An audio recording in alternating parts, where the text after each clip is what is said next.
the Halo 2 version that restores Bungie's original vision. Hello everyone, I made a Halo 2 uncut video around a year ago today, but since then my video quality has, well, improved dramatically. Halo 2 uncut has also seen updates all year. The Halo 2 version that in my eyes is the definitive way to play the campaign we all know and love. It even features a multiplayer with all of the original design decisions Bungie was going to make to the game, and seriously, wow. Not only is the overall experience far more fleshed out and in depth, but the world building because of all of those additions really makes it feel like a war is battling between many different sides. Halo 2 Uncut is amazing because it restores many things Bungie had to intentionally remove due to the original Xbox hardware at the time. A lot of things went over the memory limit, as well as just straight up limitations on time they had back in the day. If you haven't heard, over a third of Halo 2 got cut due to time constraints, so in saying that,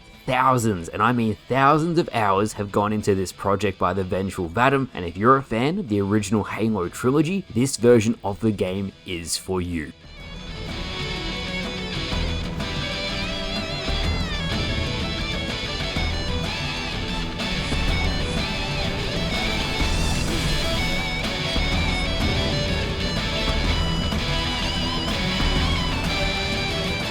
Halo 2 Uncut features all new content across every single level of Halo 2's campaign. From restored enemies, vehicles, and weapons, it also builds upon pre-existing weaponry, restoring them to Bungie's original vision in many different ways. The most notable of which is the battle rifle, single shot with no ammo counter. The battle rifle and the carbine utility are actually swapped, as the battle rifle is a single shot precision weapon, and the carbine, while unzoomed, is a 3-burst fire like the traditional battle rifle, and a single shot while zoomed in. To me, the coolest weapon addition is the HMG and the plasma cannon. In vanilla playthroughs, you can only get on these stationary turrets for very select parts of the Halo 2 campaign, and they weren't amazing. Now you're able to smash the turret, pick it up, and run around with it. So much fun. Vengeful Vadims balance these in a really good way, as they don't have heaps of ammo, but they pack a punch, meaning they're really fun to use when they're available. Other changes to weapons include the brute shot,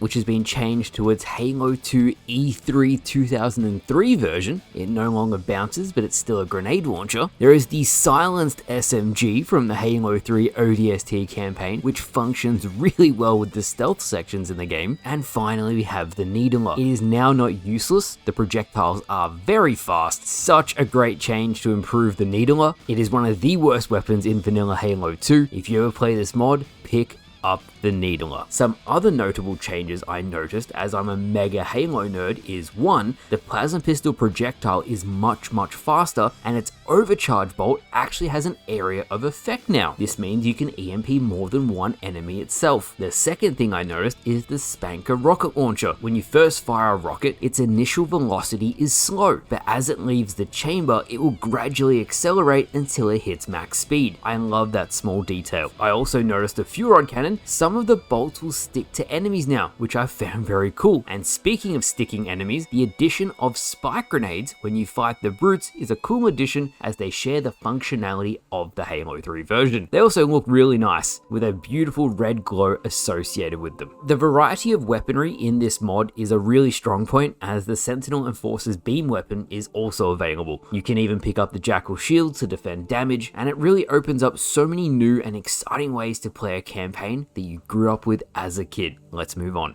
Next up, and I'm really excited about this, stealth. That's right, stealth. Halo 2 Uncut features numerous stealth sections, and I love this so much. Halo 2 already had many different opportunities for stealth, the beginning of the Arbiter mission, the whole Sacred Icon section where you fight the Flood, but now, even as the Master Chief, stealth is an option. For me, this is a big selling point of the mod, which by the way is free on the Steam Workshop, so don't worry, you don't have to pay. When you first enter the hotel in the level outskirts, the Marines' restored dialogue tells you to hide.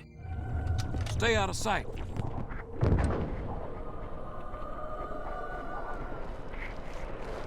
The enemies will all run past you, and then you ambush them together to take them all out. So cool. It gets even better. The next level, Metropolis, actually has a dedicated stealth section with restored dialogue from Cortana that says the following. Your armor is watertight and your air supply is maxed. Unless you've eaten recently, you're free to go into the pool.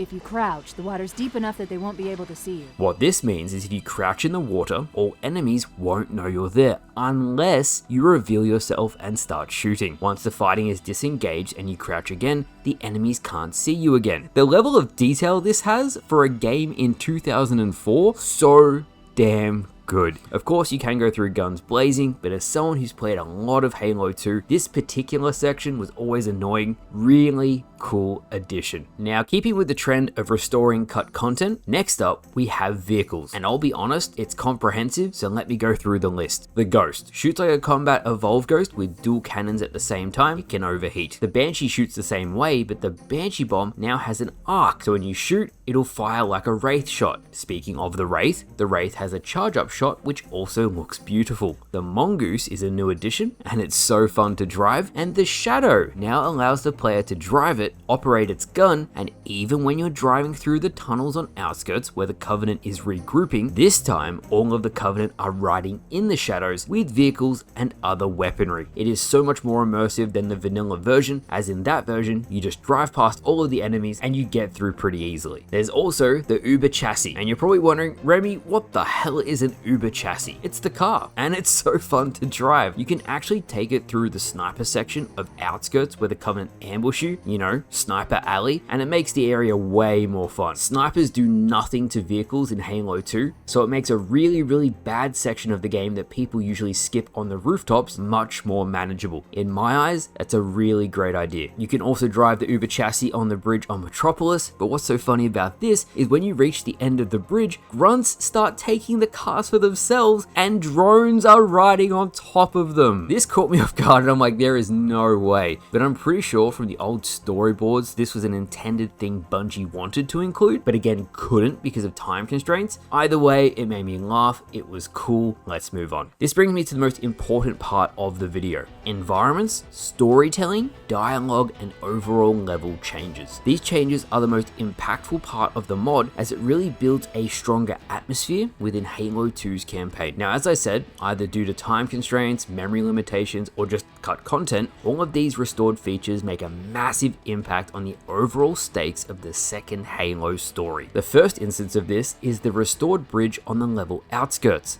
On it, a Ghost squadron can be overheard driving overhead. The second is the anti-air cannons. They're now fully functional and they will target you. What I like about this sort of thing is in this mod specifically, it is done very well. It's tastefully done. It isn't just thrown in for the sake of throwing it in, it is done with a purpose. Every restored encounter or piece of dialogue / world building is added with intent and purpose to make the story more immersive, which is awesome. The Jackals and drones have declared themselves the servants of the Brutes. The Hunters have sworn allegiance to the Elites. The Grunts seem to be neutral, or at least afraid to announce which side they support. A great example is the Flood Juggernaut mini-boss. It actually has voice lines attached like a proper boss fight. The Elites will interact with one another, and Halfjaw will be like, "Focus the Juggernaut, we'll take him down together."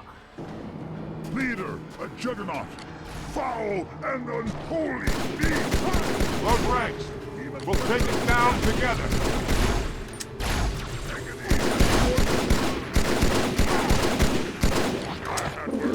This is a great addition as it really shows the camaraderie between the elites. Another instance of this is Uprising. The elite on the ground is now nearly mortally wounded. He explains to the Arbiter what is happening before passing away. Literally the next section has a lot of elites that are furious about the Brute's betrayal, but when one Zealot elite drops from a Phantom, one of the Spec Ops elites is like, hang on, a Zealot? So much for a stealthy approach. As you know, the Zealot elites are bright gold and the Spec Ops elites are darkly colored. This bit of humor gave me a chuckle.